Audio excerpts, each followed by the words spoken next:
Hello दोस्तों, कैसे हो आप सब? आशा करता हूँ कि सब अच्छे होंगे। तो चलिए आइए शुरू करते हैं आज की क्लास। और आज की जो हमारी क्लास रहने वाली है ये यूटेट पेपर सेकंड एसएसटी के लिए महा मैराथन क्लास नंबर 5 रहने वाली है। तो चलिए शुरू करते हैं दोस्तों क्लास की आज के पहले प्रश्न के साथ है कि निम्नलिखित में से कौन सा संसाधन प्राकृतिक संसाधन नहीं है। ठीक है, वायु, खनिज, मृदा और सड़क। तो दोस्तों अगर हम बात करें ऊपर के तीनों जो संसाधन है ये प्राकृतिक संसाधन है, लेकिन सड़क प्राकृतिक संसाधन नहीं है। सड़क का जो निर्माण है वो मानव द्वारा किया जाता है, तो सड़क क्या है, मानव निर्मित संसाधन हो जाएगा। ठीक है, चलिए बढ़ते हैं दोस्तों अगले प्रश्न की ओर। और अगला जो दोस्तों प्रश्न है प्रश्न नंबर 2, आइए समझते हैं। प्रश्न नंबर 2 है कि निम्नलिखित में से कौन सा मानव निर्मित संसाधन का क्या नहीं है, उदाहरण नहीं है। ठीक है, मेज, मेज भी प्राकृतिक संसाधन है, रेलगाड़ी भी प्राकृतिक संसाधन है, और इसी प्रकार से भवन भी प्राकृतिक संसाधन है, लेकिन नदियां प्राकृतिक संसाधन नहीं है। ठीक है, चलिए बढ़ते हैं साथियों अगले प्रश्न की ओर। अगला जो दोस्तों प्रश्न हो जाएगा प्रश्न नंबर 3, आइए समझते हैं। प्रश्न नंबर 3 है कि विकास और उपयोगिता के आधार पर जो संसाधन है, संसाधन कितने प्रकार के होते हैं। तो दोस्तों अगर हम बात करें कि विकास और उपयोगिता के आधार पर संसाधन कितने प्रकार के होते हैं, तो 2 प्रकार के होते हैं। अगर हम बात करें कि वो 2 प्रकार कौन कौन से होते हैं, संभाव्य संसाधन और वास्तविक संसाधन। वास्तविक संसाधन वो संसाधन होते हैं दोस्तों जो हमारे पास अभी वर्तमान समय में उपलब्ध है, ऐसे संसाधनों को हम वास्तविक संसाधन कहते हैं। और अगर हम बात करें कि संभाव्य संसाधन कौन से होते हैं, कि जो अभी हमारे पास उपलब्ध नहीं है, लेकिन भविष्य के लिए ये संभावनाएं जताई जा रही है कि ये भविष्य के लिए क्या हो सकते हैं, उपयोगी हो सकते हैं। जैसे दोस्तों उसके हम 3 उदाहरणों को समझने वाले हैं। जर्मन के जो रूर प्रदेश है वहाँ कोयला, ठीक है, और इसी प्रकार से जो पश्चिमी एशिया है उसमें जो खनिज तेल, और इसी प्रकार से महाराष्ट्र और जो लद्दाख है वहाँ पर जो यूरेनियम है, उनका दोस्तों भविष्य में इस प्रकार से संभावनाएं जताई जा रही है कि ये भविष्य में क्या है, हमारे पास संभाव्य संसाधन है। ठीक है, चलिए बढ़ते हैं दोस्तों अगले प्रश्न की ओर। अगला जो दोस्तों प्रश्न हो जाएगा प्रश्न नंबर 4, आइए समझते हैं। प्रश्न नंबर 4 है कि उत्पत्ति के आधार पर संसाधन कितने प्रकार के होते हैं। ठीक है, तो साथियों हमें बताना है कि उत्पत्ति के आधार पर संसाधन कितने प्रकार के होते हैं, तो कितने प्रकार के, ऑप्शन नंबर जो सी है वो सही उत्तर हो जाएगा। 2 प्रकार के होते हैं। कौन कौन से, उत्पत्ति, ठीक है, जैसे जैव और अजैव। ठीक है, ये दोस्तों क्या होते हैं, उत्पत्ति के आधार पर 2 प्रकार के संसाधन होते हैं। जैव में सजीव संसाधन आ जाएंगे और अजैव में निर्जीव संसाधन आ जाएंगे। ठीक है, चलिए बढ़ते हैं साथियों अगले प्रश्न की ओर। और अगला जो दोस्तों प्रश्न होने वाला है प्रश्न नंबर 5, आइए समझते हैं। प्रश्न नंबर 5 है साथियों कि अजैव संसाधन के संबंध में सत्य कथन की पहचान करनी है। ठीक है, हमें अजैव संसाधन के संबंध में पहला दिया गया है कि अजैव संसाधन निर्जीव वस्तुएं होती है, और अगला है कि जैव संसाधन निर्जीव वस्तुएं होती है, और सी है कि दोनों और दोनों असत्य। यहाँ पर एक सत्य और एक असत्य होना चाहिए था। ठीक है, तो साथियों अगर हम बात करें इस प्रश्न के सही उत्तर की, तो इस प्रश्न का जो सही उत्तर हो जाएगा वो ऑप्शन नंबर ए सही उत्तर हो जाएगा कि अजैव संसाधन कौन से होते हैं, अजैव संसाधन क्या होते हैं साथियों, निर्जीव वस्तुएं होती है। ठीक है, चलिए बढ़ते हैं अगले प्रश्न की ओर। और अगला जो दोस्तों प्रश्न है प्रश्न नंबर 6, आइए समझते हैं। प्रश्न नंबर 6 है कि नवीकरणीय संसाधन किसे कहते हैं, सत्य कथन की पहचान करें। ठीक है, पहला दिया गया है कि वे संसाधन जो शीघ्रता से नवीकृत अथवा पुनःपूरित हो जाते हैं। मतलब ऐसे संसाधन जो शीघ्र से क्या हो जाते हैं, नवीकृत हो जाते हैं। मतलब एक बार प्रयोग करने के बाद हम दोबारा से उनको क्या कर सकते हैं, प्रयोग में ला सकते हैं। ऐसे संसाधनों को क्या कहते हैं साथियों, नवीनीकरण संसाधन कहते हैं या नवीकरणीय संसाधन कहते हैं। ठीक है, और बी है दोस्तों कि वे संसाधन जिनका भंडार सीमित होता है और एक बार समाप्त हो जाने पर या होने के बाद उन्हें नवीकृत अथवा पुनःपूरित होने में हजारों वर्ष लग जाते हैं। तो दोस्तों ये तो नहीं होगा, ये कौन सा होगा, अनवीकृत या अनवीकरणीय संसाधन का उदाहरण है। ठीक है, और अगला है कि दोनों सत्य और दोनों असत्य। तो दोस्तों अगर हम बात करते हैं इस प्रश्न के सही उत्तर की, तो ऑप्शन नंबर जो ए है वो सही उत्तर हो जाएगा। ठीक है, चलिए बढ़ते साथियों अगले प्रश्न की ओर। और अगला जो दोस्तों प्रश्न होने वाला है प्रश्न नंबर कौन सा, तो प्रश्न नंबर अब 7 रहने वाला है। ठीक है, आइए समझते हैं।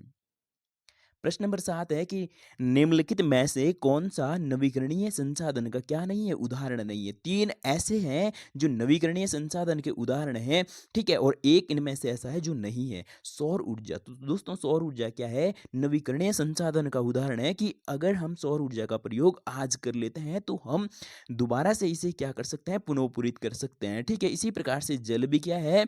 नवीकरणीय संसाधन है, ठीक है? और इसी प्रकार से मृदा भी नवीकरणीय संसाधन है। लेकिन जो दोस्तों प्राकृतिक गैस है, प्राकृतिक गैस नवीकरणीय संसाधन नहीं है।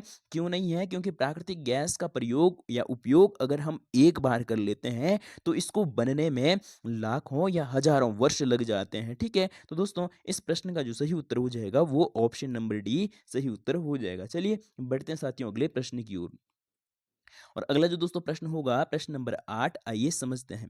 प्रश्न नंबर 8 है दोस्तों कि निम्नलिखित में से अनवीकरणीय संसाधन नहीं है। 3 अनवीकरणीय होंगे और 1 नहीं है, ठीक है? तो साथियों अगर हम बात करें कोयला, कोयले को बनने में भी दोस्तों हज़ारों या लाखों वर्ष लग जाते हैं। इसी प्रकार से पेट्रोल को बनने में भी इसी प्रकार से और प्राकृतिक जो गैस है इसको बनने में भी बहुत ज़्यादा क्या लग जाता है? समय लग जाता है। लेकिन जो सौर ऊर्जा है, सौर ऊर्जा दोस्तों क्या है? ये नवीकरणीय संसाधन है। ठीक है? चलिए बढ़ते हैं दोस्तों अगले प्रश्न की ओर और इस प्रश्न का सही उत्तर ऑप्शन नंबर डी हो जाएगा। और अगला जो दोस्तों प्रश्न रहने वाला है प्रश्न नंबर कौन-सा? प्रश्न नंबर 9 आइए समझते हैं। प्रश्न नंबर 9 है कि सत्य कथन की पहचान करनी है, ठीक है? पहला दिया गया है कि मानव एक महत्वपूर्ण संसाधन है, अगला है मानव एक संसाधन नहीं है और अगला है कि दोनों कथन सत्य है और दोनों कथन यहाँ पर असत्य होना चाहिए था, ठीक है? दोस्तों अगर हम बात करें इस प्रश्न के सही उत्तर की, दोस्तों इस प्रश्न का जो सही उत्तर हो जाएगा, ऑप्शन नंबर जो ए है वो सही उत्तर हो जाएगा। क्यों सही हो जाएगा? क्योंकि दोस्तों मानव एक क्या है? महत्वपूर्ण संसाधन है। अगर मानव ना हो तो जो मानव द्वारा बनाए गए ये संसाधन हैं, इनको हम उपयोग में कैसे लाएँगे? मानव ही तो इन्हें उपयोग में लाने योग्य बनाता है। जैसे दोस्तों हमने गाड़ी बना दी और गाड़ी में अगर ड्राइवर ना हो, तो वो किस प्रकार से संसाधन है? वो तो चलेगी ही नहीं फिर। उसे चलाने के लिए कौन चाहिए? ड्राइवर चाहिए और मानव फिर क्या हो जाएगा? एक महत्वपूर्ण संसाधन हो जाएगा, ठीक है? चलिए बढ़ते हैं दोस्तों अगले प्रश्न की ओर। और अगला जो दोस्तों प्रश्न होने वाला है प्रश्न नंबर 10 आइए समझते हैं। प्रश्न नंबर 10 है साथियों कि निम्नलिखित में से कौन सा संसाधन निर्धारित नहीं करता है? कौन सा संसाधन की मात्रा को निर्धारित नहीं करता? मतलब कौन सा इनमें से संसाधनों को निर्धारित नहीं करता? उपयोगिता। तो साथियों उपयोगिता क्या करती है? संसाधनों को निर्धारित करती है, ठीक है? और अगला है मात्रा। तो मात्रा क्या नहीं करती है? संसाधनों को निर्धारित नहीं करती है और मूल्य भी संसाधनों को क्या करता है? निर्धारित करता है, ठीक है? तो दोस्तों इसमें से जो ऑप्शन नंबर जो बी है ये सही उत्तर हो जाएगा। हमें पूछा था कि कौन-सा निर्धारित नहीं करता, तो ऑप्शन नंबर जो बी है, वो सही उत्तर हो जाएगा, ठीक है? चलिए बढ़ते हैं दोस्तों अगले प्रश्न की ओर। और अगला जो दोस्तों प्रश्न है, प्रश्न नंबर 11 आइए समझते हैं और बहुत-बहुत महत्वपूर्ण है यूटेट और सीटेट दोनों की दृष्टि से, ठीक है? साथियों प्रश्न है कि सतत पोषणीय विकास के संबंध में क्या करना है? कथन की पहचान करनी है, ठीक है? पहला दिया गया है कि संसाधनों को सतर्कतापूर्वक उपयोग करना और उन्हें नवीकरणीय के लिए समय देना, ठीक है? तो दोस्तों ये क्या हो जाएगा? ये संसाधन संरक्षण हो जाएगा। ये क्या हो जाएगा? संसाधनों का संरक्षण हो जाएगा, ठीक है? इसे हम क्या कहेंगे? संसाधन संरक्षण कहेंगे, ठीक है? और बी है दोस्तों कि संसाधनों का उपयोग करने की आवश्यकता और भविष्य के लिए उन्हें संरक्षण में संतुलन बनाए रखना क्या कहलाएगा? सतत पोषणीय विकास कहलाएगा। तो दोस्तों ऑप्शन नंबर जो बी है, यही क्या हो जाएगा? सही उत्तर हो जाएगा, ठीक है? और सी दे रखा है कि दोनों सत्य, दोनों असत्य। तो दोस्तों ऑप्शन नंबर जो बी है, ये सतत पोषणीय विकास के लिए क्या हो जाएगा? सही कथन हो जाएगा, ठीक है? चलिए दोस्तों बढ़ते हैं अगले प्रश्न की ओर और अगर हम बात करते हैं जो ऑप्शन नंबर ए है, तो ऑप्शन नंबर ए में किस चीज़ के बारे में बताया गया है? संसाधनों के संरक्षण के बारे में बताया गया है, ठीक है? चलिए बढ़ते हैं साथियों अगले प्रश्न की ओर और यहाँ से एक बार यूटेट सीटेट में प्रश्न पूछा गया है संसाधन संरक्षण के बारे में, ठीक है? चलिए बढ़ते हैं दोस्तों अगले प्रश्न की ओर और अगला जो प्रश्न रहने वाला है प्रश्न नंबर 12 आइए समझते हैं। प्रश्न नंबर 12 है दोस्तों कि निम्नलिखित में से कौन सा मानव निर्मित संसाधन है। हमें मानव निर्मित संसाधन की पहचान करनी है। अगर साथियों हम बात करें झरना, तो झरना क्या नहीं है, झरने मानव निर्मित संसाधन नहीं है। इसी प्रकार से जो उष्णकटिबंधीय वन है वो भी मानव निर्मित संसाधन नहीं है। ठीक है, ये कैसे है, प्राकृतिक संसाधन है। और अगर हम बात करें ऑप्शन नंबर जो ए है, कैंसर का जो उपचार है, ये मानव निर्मित संसाधन है। ठीक है, इसके लिए जो औषधियाँ बनाई जाती है वो मानव के द्वारा बनाई जाती है। चलिए बढ़ते हैं अगले प्रश्न की ओर। और अगला जो प्रश्न है प्रश्न नंबर 13, आइए समझते हैं जैव संसाधन होते हैं। पहला दिया गया है कि जीव जंतुओं से व्युत्पन्न होता है इसका। और अगला है कि मनुष्य द्वारा निर्मित होते हैं। और सी है निर्जीव वस्तुओं से व्युत्पन्न। और डी है कि उपरोक्त सभी। तो दोस्तों अगर हम बात करें इस प्रश्न के सही उत्तर की, तो इस प्रश्न का जो सही उत्तर हो जाएगा वो ऑप्शन नंबर ए सही उत्तर हो जाएगा। चलिए बढ़ते हैं अगले प्रश्न की ओर। अगला जो दोस्तों प्रश्न है बहुत इंपॉर्टेंट प्रश्न है। आइए समझते हैं कि स्वामित्व के आधार पर जो भूमि है, भूमि के प्रकार होते हैं। स्वामित्व के आधार पर दोस्तों हमें भूमि के प्रकार बताने हैं। पहला हो जाएगा निजी। ठीक है, निजी का मतलब हो जाएगा दोस्तों जो किसी व्यक्ति विशेष की जो भूमि है, ऐसे भूमि को हम क्या कहेंगे, निजी भूमि कहेंगे। ठीक है, और अगला हो जाएगा दोस्तों सामुदायिक भूमि। सामुदायिक भूमि का मतलब हो जाएगा कि जो साझा संपत्ति है या जो सबके उपयोग के लिए बनाई गई है, या जिसे हम सरकारी जमीन भी कह सकते हैं। ठीक है, तो उसे हम क्या कहेंगे, वो सामुदायिक हो जाएगा या साझा संपत्ति हो जाएगा। और अगर हम निजी की बात करें तो निजी किसी व्यक्ति विशेष की हो सकती है। ठीक है, तो दोस्तों अगर हम बात करें इस प्रश्न के सही उत्तर की, तो ऑप्शन नंबर जो दो है या बी है ये सही उत्तर हो जाएगा। चलिए बढ़ते हैं साथियों अगले प्रश्न की ओर। अगला जो दोस्तों प्रश्न होने वाला है प्रश्न नंबर कौन सा, प्रश्न नंबर 15। आइए समझते हैं कि निम्नलिखित में से कौन सा कारक मृदा निर्माण का नहीं है। ठीक है, समय भी दोस्तों क्या है, मृदा निर्माण का कारक है। और इसी प्रकार से मृदा का जो संगठन है ये नहीं है। और अगर हम बात करें जैव पदार्थ भी क्या है, जो मृदा निर्माण के कारक है। ठीक है, तो दोस्तों ऑप्शन नंबर जो बी है वो इस प्रश्न का क्या हो जाएगा, सही उत्तर हो जाएगा। चलिए बढ़ते हैं साथियों अगले प्रश्न की ओर।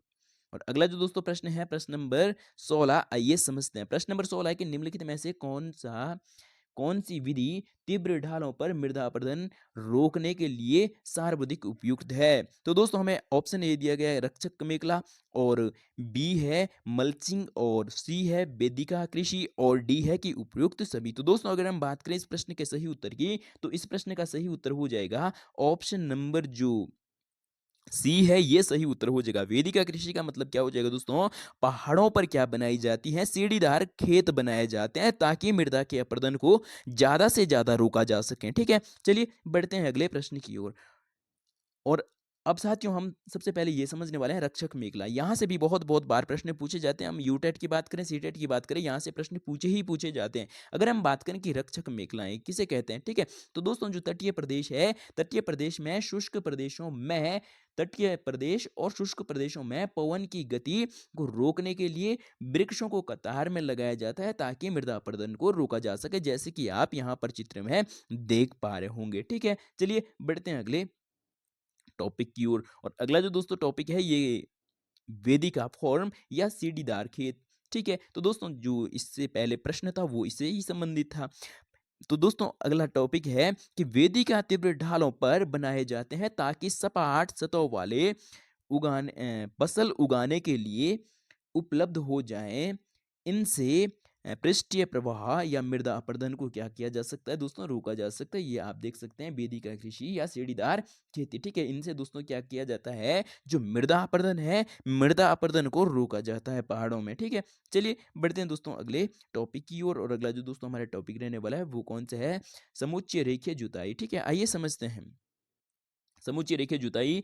तो एक पहाड़ी ढाल पर समोच्च रेखाओं में समांतर जुताई, ढाल से नीचे बहते जल के लिए एक प्राकृतिक अवरोध का निर्माण। ठीक है दोस्तों, इसे ही क्या कहेंगे, जो जैसे कि आप चित्र में भी देख पा रहे होंगे। ठीक है, चलिए बढ़ते हैं साथियों अगले टॉपिक की ओर। और अगला जो दोस्तों टॉपिक है ये भी बहुत बहुत इंपॉर्टेंट है, और ये भी सीटेट में पूछा गया है। ठीक है, तो दोस्तों अगला है मल्च बनाना। ठीक है, पौधे के बीच अनवरित अनवरित भूमि जैव पदार्थ जैसे प्रवाल से ढकी जाती है, इससे मृदा में आर्द्रता रुकी रहती है। तो दोस्तों जहाँ पर जैसे मान लो कि हमने ये क्या लगा रखी है, फसलें लगा रखी है, ठीक है, फसलों के बीच में हम क्या लगा देते हैं, पराल जैसे घास को बिछा देते हैं। इससे होता क्या है, एक तो फसल में नमी बनी रहती है और दूसरा जो दोस्तों इसमें फसल के अलावा जो दूसरी घास घूस आती है वो भी नहीं आती है, ठीक है। तो चलिए बढ़ते हैं दोस्तों अगले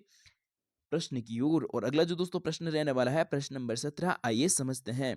प्रश्न नंबर 17 है दोस्तों कि शीत प्रदेशों में किस प्रकार की वनस्पति पाई जाती है। तो दोस्तों बहुत बहुत इंपॉर्टेंट प्रश्न है। अगर हम बात करें कि सदाबहार वन कहाँ पाए जाते हैं, जो दोस्तों ध्रुवीय प्रदेश है, ध्रुवीय प्रदेशों में कैसी वनस्पति पाई जाती है या वन पाए जाते हैं, सदाबहार वन पाए जाते हैं, ठीक है। इसके बाद दोस्तों अगर हम बात करें पर्णपाती, तो पर्णपाती दोस्तों इससे ऊपर वाला जो प्रदेश है ये वाला, ठीक है, यहाँ पर पर्णपाती वनस्पति पाई जाती है। इसी प्रकार से अगर हम बात करें दोस्तों, टुड्रा वन कहाँ पाई जाती है, या टुड्रा वनस्पति वन नहीं दोस्तों, टुड्रा वनस्पति कहाँ पाई जाती है, तो जो ये ध्रुवीय प्रदेश है, ध्रुवीय प्रदेशों में टुड्रा वनस्पति पाई जाती है, ठीक है। चलिए बढ़ते हैं दोस्तों आगे की ओर। और अगर हम बात करें कि टुड्रा वनस्पति के उदाहरण कौन कौन से हो जाएंगे, जैसे मांस हो गया या लाइकेन हो गया, ठीक है। तो दोस्तों ये शीत प्रदेशों में पाए जाते हैं, और शीत प्रदेश कौन से होते हैं, ध्रुवीय जो प्रदेश होते हैं, ध्रुवीय प्रदेश ही शीत प्रदेश होते हैं, ठीक है।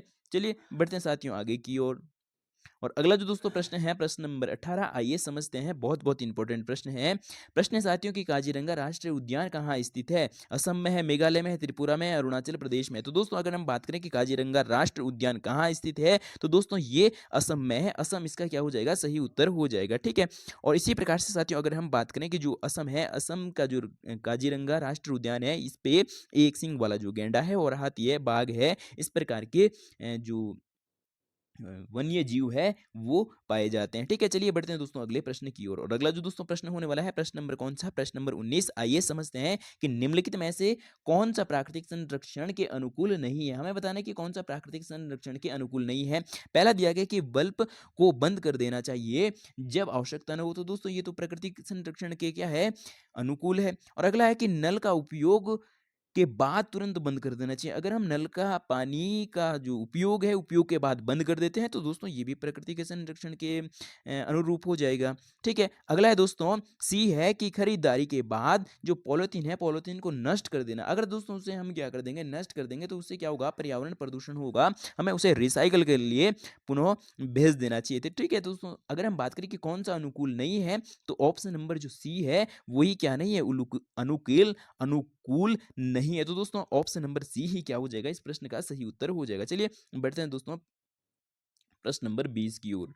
और प्रश्न नंबर 20 है, आइए समझते हैं कि जो भूमि है, ठीक है, भूमि के लिए जो दोस्तों सही आंसर या सही मिलान हो जाएगा वो ऑप्शन नंबर 3 हो जाएगा। भूमि उपयोग के लिए भूमि का उत्पादनकारी उपयोग, ठीक है। और इसी प्रकार से दोस्तों अगर हम ऑप्शन नंबर बी की बात करें ह्यूमस, तो इसके लिए जो सही उत्तर हो जाएगा वो ऑप्शन नंबर जो 4 है वो सही उत्तर हो जाएगा, ऊपरी मृदा पर निक्षेपित जैव पदार्थ, ठीक है। इसी प्रकार से दोस्तों अगर हम बात करें सी की, तो सी का जो सही उत्तर हो जाएगा वो चट्टान बांध। तो चट्टान बांध हम कहाँ बनाएंगे, मृदा अपरदन को रोकने के लिए बनाएंगे। इसी प्रकार से अगर हम जैव मंडल की बात करें, तो जैव मंडल का सही मिलान कौन सा हो जाएगा दोस्तों, ऑप्शन नंबर जो 2 है, जैव मंडल, जहां स्थल मंडल, जल मंडल और वायुमंडल के बीच क्या होती है, आपसी क्रिया होती है, या ये आपस में मिलते हैं, या जिस संक्रिय भाग में मिलते हैं उसे ही क्या कहते हैं दोस्तों, जैव मंडल कहते हैं, ठीक है। चलिए बढ़ते हैं दोस्तों अगले प्रश्न की ओर। और अगला जो दोस्तों प्रश्न है बहुत से भी बहुत बहुत इंपॉर्टेंट है, और यहाँ से एक प्रश्न हर एग्जाम में पूछा जाता है। ये यूटेट की बात करें या सीटेट की बात करें,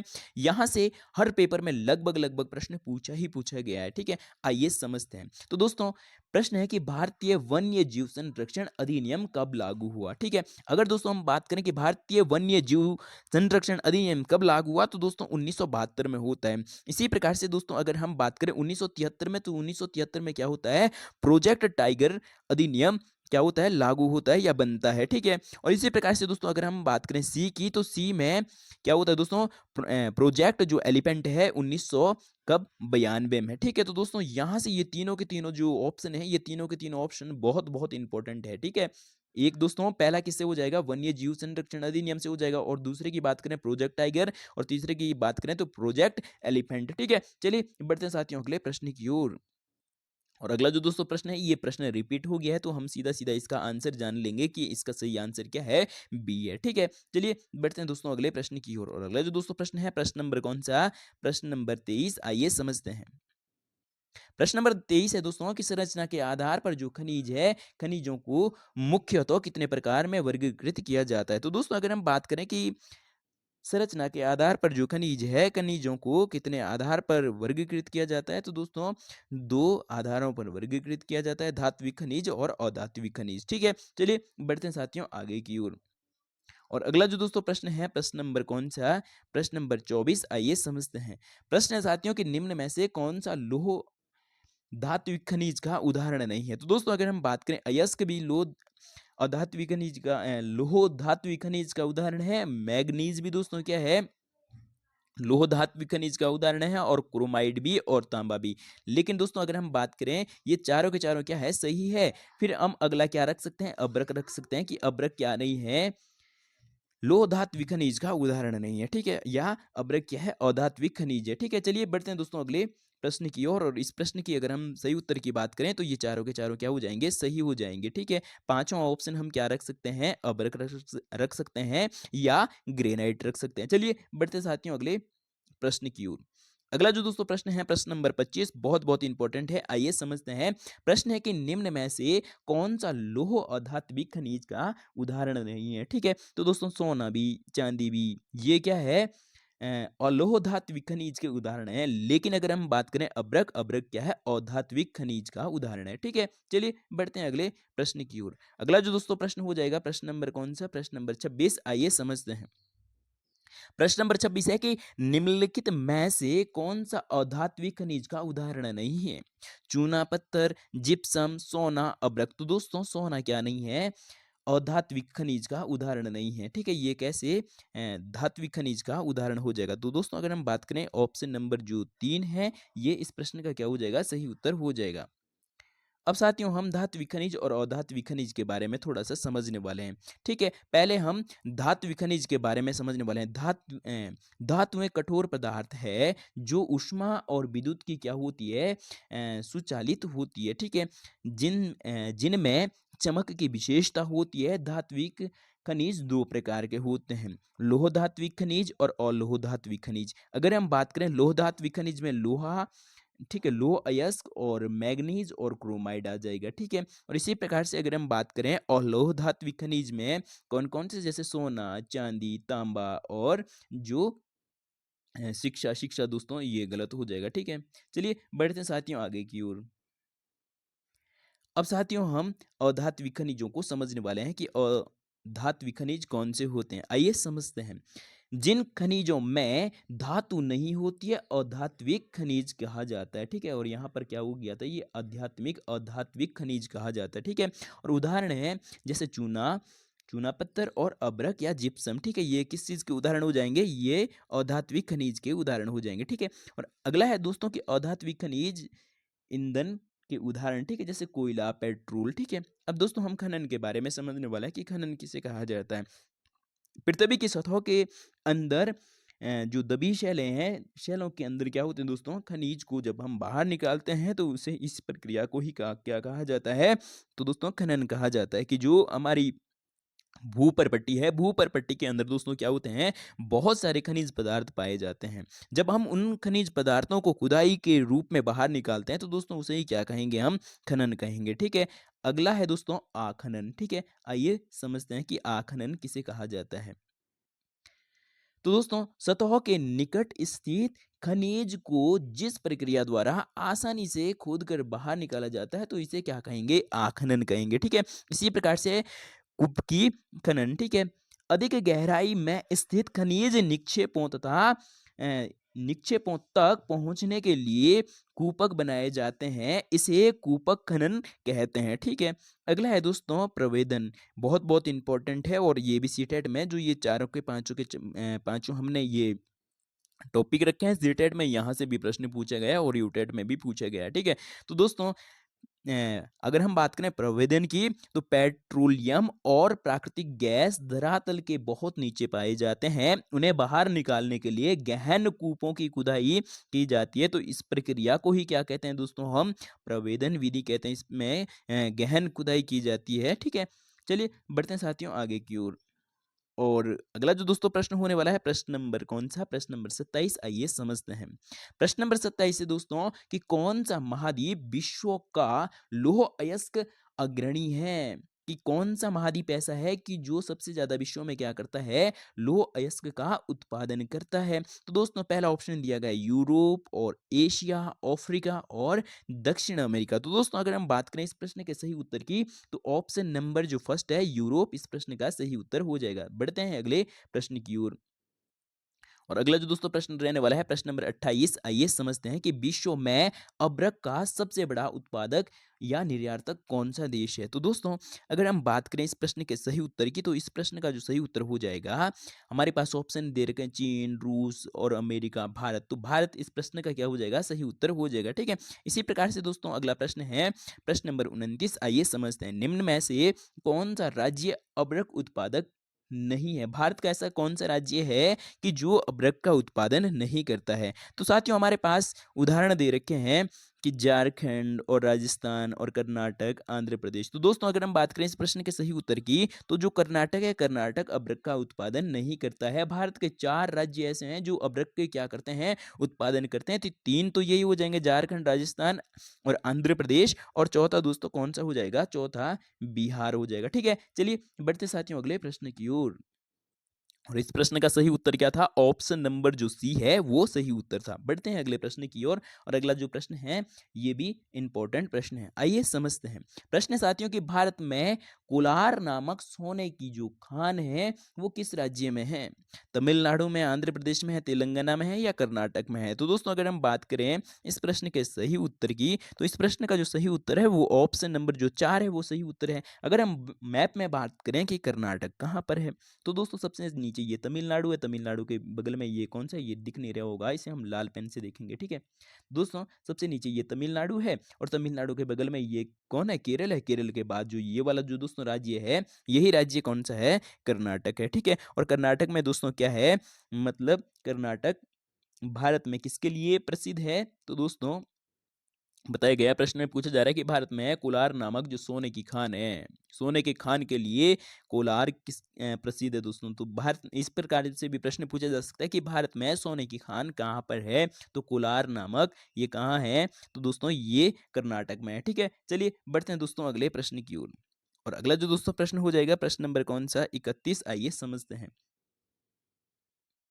प्रश्न नंबर 31 है दोस्तों कि संबार जो सांबर झील है, सांबर झील भारत के किस राज्य में स्थित है। तो दोस्तों अगर हम बात करें इस प्रश्न के सही उत्तर की, तो पहले हम ऑप्शन देख लेंगे।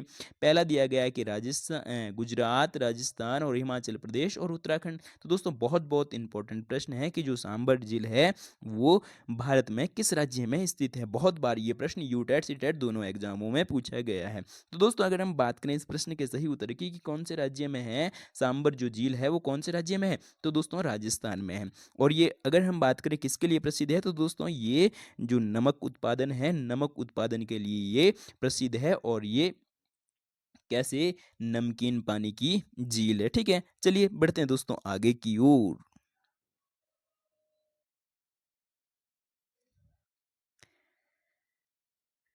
अब दोस्तों इसी प्रकार से, जिस प्रकार से हमने किस झील के बारे में समझा, सांबर झील के बारे में समझा, उसी प्रकार से अगर हम बात करें चिल्का झील और जो अगली कौन सी झील है, बुलूर झील, ठीक है, इसके इनके बारे में भी हम समझने वाले हैं। यहाँ से भी प्रश्न पूछा जाता है कि जो चिल्का झील है वो भारत के किस राज्य में स्थित है, तो उड़ीसा में स्थित है, ठीक है। और इसी प्रकार से जो बुलूर झील है वो जम्मू कश्मीर में स्थित है। तो दोस्तों जो चिल्का झील है ये भारत ही नहीं, विश्व में भी जो सबसे खारे पानी, भारत भारत कह सकते हैं दोस्तों या एशिया कह सकते हैं, एशिया में दोस्तों ये क्या है, जो सबसे खारे पानी की झील है वो कौन सी है, तो दोस्तों वो चिल्का झील है, ठीक है। या भारत की, भारत या एशिया की, इनमें से दोस्तों एक सही उत्तर होने वाला है कि या तो ये शायद भारत की, हम यही कहेंगे अभी कि भारत की ये क्या है, सबसे खारे पानी की झील कौन सी है, तो चिल्का झील है। किस राज्य में है, उड़ीसा में है, ठीक है। इसी प्रकार से दोस्तों अगर हम बात करें बुलर झील, तो बुलर झील दोस्तों ये किसके लिए प्रसिद्ध है, तो ये मीठे पानी के लिए प्रसिद्ध है, ठीक है। चलिए बढ़ते हैं दोस्तों आगे की ओर। प्रश्न नंबर 33 है दोस्तों कि निम्न में से काला सोना किसे कहा जाता है। बहुत बहुत इंपॉर्टेंट प्रश्न है कि निम्न में से काला सोना किसे कहा जाता है। पेट्रोल को कहा जाता है, कोयला को कहा जाता है, कपास को कहा जाता है या सोने को कहा जाता है। तो दोस्तों अगर हम बात करें इस प्रश्न के सही उत्तर की कि निम्न में से काला सोना किसे कहा जाता है, तो दोस्तों इस प्रश्न का जो सही उत्तर हो जाएगा वो कौन सा हो जाएगा, वो ऑप्शन नंबर जो फर्स्ट है कि पेट्रोल को क्या कहा जाता है, काला सोना कहा जाता है, ठीक है।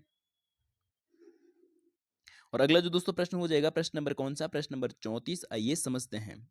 प्रश्न नंबर 34 है कि निम्नलिखित में से कौन सा ऊर्जा का गैर परंपरागत स्रोत का उदाहरण नहीं है। हमें पहला ऑप्शन दिया गया है कि सौर ऊर्जा, पवन ऊर्जा, ज्वारीय ऊर्जा, और अगला है ऑप्शन नंबर 4 है प्राकृतिक गैस। तो दोस्तों अगर हम बात करें इस प्रश्न के सही उत्तर की कि कौन सा परंपरागत स्रोत नहीं है, तो ऑप्शन नंबर 4 परंपरागत स्रोत नहीं है, ठीक है। अगला प्रश्न है दोस्तों प्रश्न नंबर 35, बहुत बहुत इंपॉर्टेंट प्रश्न है कि नरोरा परमाणु ऊर्जा केंद्र भारत के किस राज्य में स्थित है। उत्तर प्रदेश में, उत्तराखंड में, राजस्थान में या महाराष्ट्र में। तो दोस्तों अगर हम बात करें इस प्रश्न के सही उत्तर की कि नरोरा परमाणु ऊर्जा केंद्र भारत के किस राज्य में है, तो दोस्तों उत्तर प्रदेश में है, ठीक है। चलिए बढ़ते हैं अगले प्रश्न की ओर और अब हम भारत के पांचों जो परमाणु ऊर्जा केंद्र हैं उनको समझने वाले हैं, ठीक है। अगर हम बात करें कि तमिलनाडु, तमिलनाडु में कौन सा परमाणु ऊर्जा केंद्र है, तो कलपक्कम है, ठीक है। इसी प्रकार से महाराष्ट्र में कौन सा, तारापुर। और इसी प्रकार से अगर हम राजस्थान के कोटा की बात करें तो राणा प्रताप सागर, ठीक है। और उत्तर प्रदेश में नरोरा और कर्नाटक में कैंगा, ठीक है। तो यहाँ से दोस्तों बहुत बार प्रश्न पूछे गए हैं। ये पांचों के पांचों जो भारत के परमाणु ऊर्जा केंद्र है इनसे बहुत बहुत बार प्रश्न पूछा गया है, तो आप इन पांचों को क्या कर लेंगे, याद कर लेंगे, ठीक है। चलिए बढ़ते हैं साथियों अगले प्रश्न की ओर और अगला जो दोस्तों प्रश्न होने वाला है प्रश्न नंबर कौन सा, प्रश्न नंबर 36। आइए देखते हैं कि निम्नलिखित में से कौन सी खनिज की विशेषता नहीं है। हमें खनिज की विशेषता नहीं बतानी है कि ऐसा कौन सा ऑप्शन है। पहला दिया गया है कि प्राकृतिक प्रक्रियाओं द्वारा निर्मित होती है, तो खनिज पदार्थ दोस्तों क्या होते हैं, प्राकृतिक प्रक्रियाओं द्वारा निर्मित होते हैं, बिल्कुल सही बात है। अगला है कि उनका एक निश्चित रासायनिक क्या होता है, संगठन होता है, तो बिल्कुल सही बात है। और अगला है कि वे असमाप्य होते हैं, असमाप्य। तो दोस्तों खनिज पदार्थ भी क्या होते हैं, समाप्त हो जाते हैं, ठीक है। ऐसा नहीं है कि वो असमाप्य का मतलब है कभी भी समाप्त नहीं होने वाले हैं। और अगला है दोस्तों कि उनका जो वितरण है असमान होता है, बिल्कुल खनिज पदार्थों का भी जो वितरण है वो असमान होता है, सब जगह खनिज पदार्थ एक जैसे मात्रा में नहीं पाए जाएंगे। तो ऑप्शन नंबर जो दोस्तों 3 है वो इस प्रश्न का क्या हो जाएगा, सही उत्तर हो जाएगा। हमें पूछा था कि कौन सा नहीं है, तो ऑप्शन नंबर 3 ही क्या नहीं है, खनिज पदार्थों का विशेषता नहीं है। चलिए बढ़ते हैं दोस्तों अगले प्रश्न की ओर।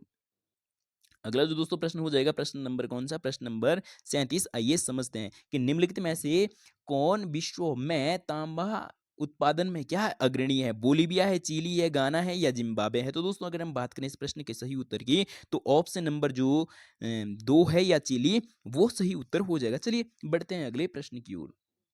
अगला जो दोस्तों प्रश्न हो जाएगा प्रश्न नंबर कौन सा, प्रश्न नंबर 38। आइए समझते हैं। प्रश्न नंबर 38 है कि निम्नलिखित प्रक्रियाओं में से कौन सी आपके रसोई में द्रवित पेट्रोलियम गैस एलपीजी को संरक्षित नहीं करेगी। पहला दिया गया है कि पकाने से पहले दाल को कुछ समय के लिए भिगो देना चाहिए, तो ऐसे में गैस बचेगी, जल्दी दाल पक जाएगी, ठीक है। अगला है कि प्रेशर कुकर में खाना पकाना, ये भी सही है। और तीसरा है कि पकाने के लिए गैस जलाने से पहले पूर्व सब्जी को क्या करना चाहिए, काटना चाहिए, तो ये भी सही है। अगला है दोस्तों कि खुली कढ़ाई में कम ज्वाला पर क्या है, भोजन पकाना। तो दोस्तों यही क्या हो जाएगा, गलत हो जाएगा। ऐसे में गैस और ज्यादा क्या होगा, खर्च होगा, ठीक है। चलिए बढ़ते हैं दोस्तों अगले प्रश्न की ओर। अगला जो दोस्तों प्रश्न हो जाएगा प्रश्न नंबर कौन सा, प्रश्न नंबर 39। आइए समझते हैं कि निम्नलिखित में से किसे सुनहरा रेशा के नाम से जाना जाता है। बहुत बहुत इंपॉर्टेंट साथियों, और ये प्रश्न यूटेट और सीटेट दोनों एग्जामों में पूछा गया है। चाय, कपास, पटसन और गेहूं। तो दोस्तों अगर हम बात करें इस प्रश्न के सही उत्तर की तो इस प्रश्न का जो सही उत्तर हो जाएगा वो कौन सा, ऑप्शन नंबर जो दोस्तों 3 है, पटसन, सही उत्तर हो जाएगा। चलिए बढ़ते हैं दोस्तों अगले प्रश्न की ओर। अगला जो दोस्तों प्रश्न है प्रश्न नंबर 40। आइए समझते हैं। प्रश्न नंबर 40 है कि कृषि को कौन सी क्रियाओं के अंतर्गत रखा जाता है, प्राथमिक, द्वितीय, तृतीय या इनमें से कोई नहीं। तो दोस्तों अगर हम बात करें कृषि को हम कौन से प्रक्रिया के अंतर्गत रखेंगे, तो दोस्तों प्रथम प्रक्रिया के अंतर्गत रखेंगे। ठीक है, चलिए बढ़ते हैं साथियों अगले प्रश्न की ओर। और अगला जो दोस्तों प्रश्न है, ये प्रश्न नहीं दोस्तों, ये कह सकते हैं कि इम्पोर्टेंट है और यहाँ से प्रश्न पूछे जाते हैं। ठीक है, यहाँ से एक प्रश्न अगर हम सीटेट और यूटेट की बात करें तो पूछा ही पूछा जाता है। ठीक है, कृषि, कृषि को क्या कहते हैं दोस्तों, एग्रीकल्चर कहते हैं। और इसमें किस चीज़ का वो करते हैं हम, जैसे कृषि करते हैं और साथ में पशुपालन भी करते हैं। ठीक है, या एग्रीकल्चर में कौन कौन सी चीज़ें आती हैं, कृषि और पशुपालन आता है। ठीक है, इसी प्रकार से दोस्तों जो रेशम है, रेशम को हम क्या कहते हैं, सेरीकल्चर कहते हैं। ठीक है, और इसमें हम रेशम के कीटों का क्या करते हैं, पालन करते हैं। मत्स्य पालन में हम क्या करते हैं, इसे क्या कहते हैं, पीसी कल्चर कहते हैं। ठीक है, और अगला है दोस्तों द्राक्ष कृषि, तो इसमें हम क्या करते हैं, विटिकल्चर कहते हैं और इसमें हम अंगूर की खेती करते हैं। इसी प्रकार से उद्यान कृषि, तो इसमें हम हार्टिकल्चर, इसे हम हार्टिकल्चर कहते हैं और इसमें हम सब्जियां और फूलों फलों का को क्या करते हैं, उगाते हैं। ठीक है, चलिए बढ़ते हैं साथियों आगे की ओर। और ये साथियों पांचों के पांचों क्या है, बहुत बहुत इंपॉर्टेंट है। चलिए बढ़ते हैं आगे की ओर।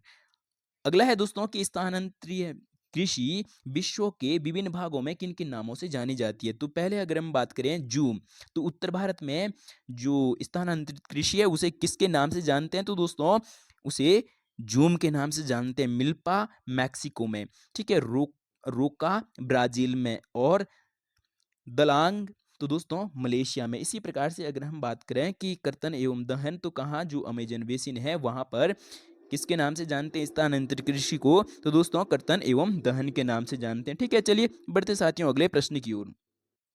अगला जो दोस्तों प्रश्न हो जाएगा प्रश्न नंबर 41। आइए समझते हैं कि निम्नलिखित में से कौन सा यहाँ पर उन्नत रेशेदार फसल का उदाहरण है। ठीक है, तो जूट, कपास और ए और बी दोनों, और चार है कि सभी सत्य, तो दोस्तों असत्य। दोस्तों अगर हम बात करें इस प्रश्न के सही उत्तर की, तो इस प्रश्न का जो सही उत्तर हो जाएगा वो कौन सा हो जाएगा, ऑप्शन नंबर जो 3 है वो इस प्रश्न का क्या हो जाएगा दोस्तों, सही उत्तर हो जाएगा कि जूट और कपास ये दोनों के दोनों क्या है, रेशेदार फसलें हैं या रेशेदार फसल के उदाहरण हैं। ठीक है, अगला है दोस्तों प्रश्न नंबर जो 42 है। आइए देखते हैं कि प्रश्न नंबर 42 है कि कॉफी उत्पादन में कौन सा देश अग्रणी है, ब्राजील है, चीन है, अमेरिका है या भारत है। तो दोस्तों अगर हम बात करें इस प्रश्न के सही उत्तर की, तो इस प्रश्न का सही उत्तर क्या हो जाएगा, ब्राजील सही उत्तर हो जाएगा। और ब्राजील के बाद दोस्तों अगर हम बात करें कि कॉफी उत्पादन में दूसरा नंबर किसका आता है, तो कोलंबिया का आता है। और इसी प्रकार से अगर हम बात करें तीसरा नंबर किसका आता है, तो तीसरा नंबर हमारे भारत का आता है। ठीक है, चलिए बढ़ते हैं दोस्तों अगले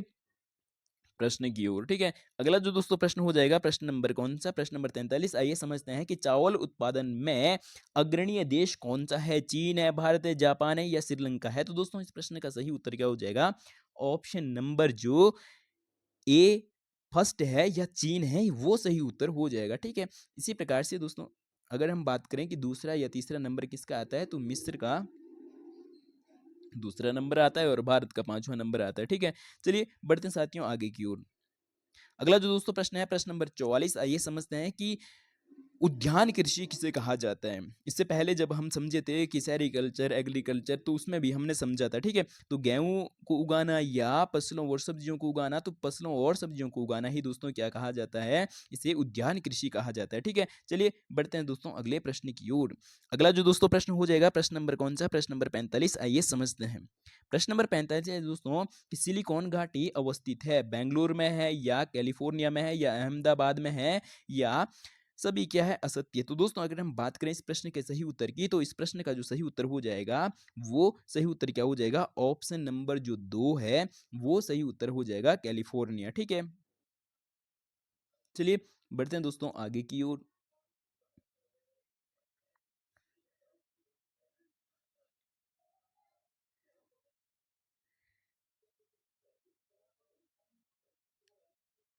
और अगला जो दोस्तों प्रश्न है प्रश्न नंबर कौन सा, प्रश्न नंबर 46। आइए समझते हैं कि कौन सा उद्योग सनराइज उद्योग के नाम से जाना जाता है।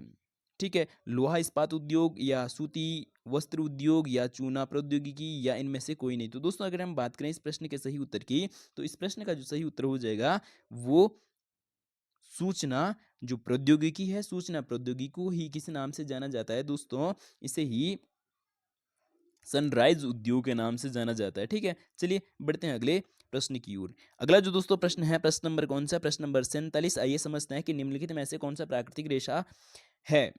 ठीक है, नायलॉन, जूट और एक्रिलिक, और अगला है उपयुक्त सभी। तो दोस्तों अगर हम बात करें इस प्रश्न के सही उत्तर की, तो इस प्रश्न का जो सही उत्तर हो जाएगा ऑप्शन नंबर जो 2 है, जूट प्राकृतिक रेशा हो जाएगा। अगला प्रश्न है साथियों प्रश्न नंबर 48। आइए समझते हैं। प्रश्न नंबर 48 है दोस्तों कि निम्न में से किस किसे भारत का मानचेस्टर कहा जाता है। तो दोस्तों पहला दिया गया है कि अहमदाबाद, बेंगलोर, कर्नाटक और हैदराबाद। तो दोस्तों अगर हम बात करें इस प्रश्न के सही उत्तर की, तो इस प्रश्न का सही उत्तर क्या हो जाएगा, अहमदाबाद हो जाएगा। ठीक है, अहमदाबाद को क्या कहा जाता है दोस्तों, भारत का मानचेस्टर कहा जाता है। ठीक है, चलिए बढ़ते हैं अगले प्रश्न की ओर। और अगला जो प्रश्न हो जाएगा प्रश्न नंबर कौन सा, प्रश्न नंबर 49। आइए समझते हैं।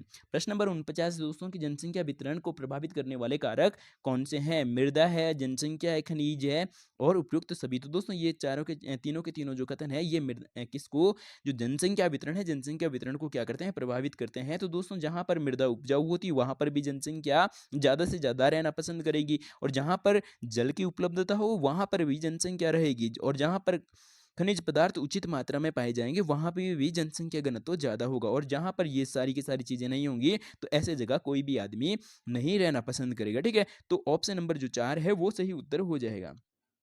चलिए बढ़ते हैं साथियों अगले प्रश्न की ओर। और अगला जो दोस्तों प्रश्न है प्रश्न नंबर कौन सा, प्रश्न नंबर 50। आइए समझते हैं। प्रश्न नंबर 50 से दोस्तों कि वे 3 मुख्य कारक कौन से हैं जिनसे जनसंख्या में, साथियों प्रश्न को थोड़ा सा छोटा कर देते हैं, जनसंख्या में परिवर्तन होते हैं। ठीक है, पहला दिया गया जन्म मृत्यु विवाह, और दूसरा है कि जन्म मृत्यु प्रवास, और तीसरा है कि जन्म मृत्यु और जीवन प्रत्याशा, और चौथा है कि उपयुक्त में से कोई नहीं। तो दोस्तों इस प्रश्न का जो सही उत्तर हो जाएगा वो ऑप्शन नंबर जो 2 है, जन्म मृत्यु और जो प्रवास है, ये क्या करता है दोस्तों, जनसंख्या परिवर्तन को क्या करता है, जनसंख्या परिवर्तन के ये क्या है, कारक है। ठीक है, चलिए बढ़ते हैं दोस्तों अगले प्रश्न की ओर। और अगला जो प्रश्न होने वाला है प्रश्न नंबर 51। आइए समझते हैं। प्रश्न नंबर 51 है दोस्तों कि जनसंख्या वितरण शब्द से क्या तात्पर्य है। पहला दिया गया कि किसी विशिष्ट क्षेत्र में समय के साथ जनसंख्या में किस प्रकार परिवर्तन होता है, और दूसरा है कि किसी विशिष्ट क्षेत्र में जन्म लेने वाले लोगों की संख्या के संदर्भ में मृत्यु प्राप्त करने वाले लोगों की संख्या से है, और अगला है कि किसी दिए हुए क्षेत्र में लोग किस रूप में वितरित है, और चौथा है कि इनमें से कोई नहीं। तो दोस्तों अगर हम बात करें इस प्रश्न के सही उत्तर की, तो इस प्रश्न का जो सही उत्तर हो जाएगा वो ऑप्शन नंबर जो दोस्तों फर्स्ट है वो सही उत्तर हो जाएगा। चलिए बढ़ते हैं अगले प्रश्न की ओर। और अगला जो दोस्तों प्रश्न है प्रश्न नंबर 52। आइए समझते हैं। बहुत बहुत इंपॉर्टेंट प्रश्न है साथियों की जनसंख्या पिरामिड क्या है।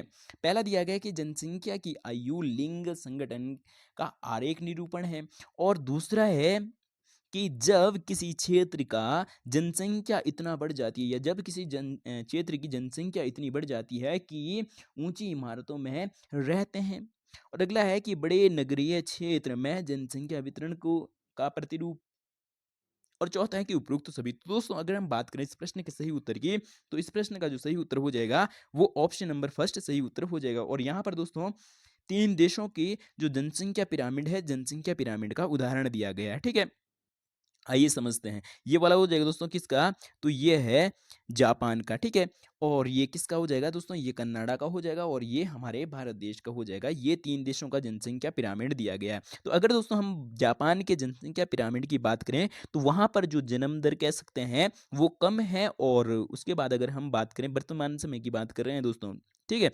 और अगर हम बात करें कि वहाँ पर जो युवा है, युवा ज़्यादा है। ठीक है, युवा ज़्यादा है।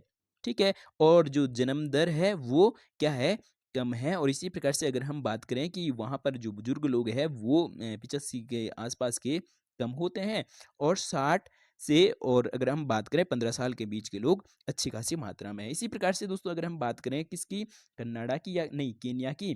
ठीक है, केन्या का है साथियों ये। केनिया में दोस्तों जन्म दर ठीक ठाक है। और उसके बाद अगर हम बात करें कि 75 साल तक बहुत कम लोग पहुंच पाते हैं, ठीक है।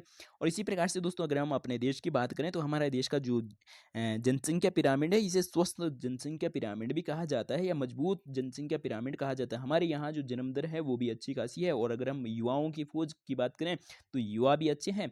और बुजुर्ग तक मतलब ये कह सकते हैं कि 75 तक कितने परसेंट पहुंच पाते हैं, तो बहुत कम लोग पहुंच पाते हैं, ठीक है। तो चलिए बढ़ते हैं साथियों आगे की ओर। अब साथियों हम